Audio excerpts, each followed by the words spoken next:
রাশিয়ার নাম মাঝে মাঝে আলোচনায় এলেও সেটি নিশ্চিত বিকল্প নয়। রূপপুর পারমাণবিক বিদ্যুৎ কেন্দ্র সহ বাংলাদেশে রাশিয়ার গুরুত্বপূর্ণ অর্থনৈতিক স্বার্থ রয়েছে। নতুন সরকারের সঙ্গে সম্পর্ক নষ্ট করে কেবল শেখ হাসিনাকে আশ্রয় দেওয়ার মতো কৌশলগত প্রয়োজন মস্কোর সামনে খুব বেশি নেই। ফলে ভারত ছাড়া তার নিরাপদ আশ্রয়ের বিকল্প খুবই সীমিত। কোনো রাজনৈতিক সমঝোতার মাধ্যমে তার দেশে ফেরার পথ তৈরি হলেও বাস্তব চ্যালেঞ্জ রয়ে যাবে। বিমানবন্দর দিয়ে তার প্রবেশ জনরোষ ও নিরাপত্তা সংকট সৃষ্টি করতে পারে। স্থলবন্দর দিয়েও একই ধরনের ঝুঁকি থাকবে।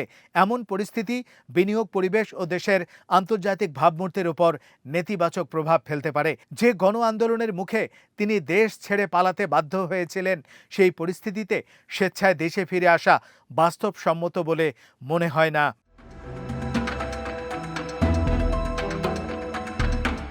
অনেক বিশ্লেষকের মতে দেশে ফেরার ঘোষণা মূলত রাজনৈতিক বার্তা। এর মাধ্যমে আওয়ামী লীগের অবশিষ্ট সাংগঠনিক শক্তি যাচাই করা এবং সমর্থকদের মনোবল ধরে রাখার চেষ্টা করা হয়। তবে এসব ঘোষণার পর প্রায় দলটির নেতাকর্মীদের বিরুদ্ধে নতুন অভিযান শুরু হয়, যা সংগঠনকে আরও দুর্বল করে তোলে।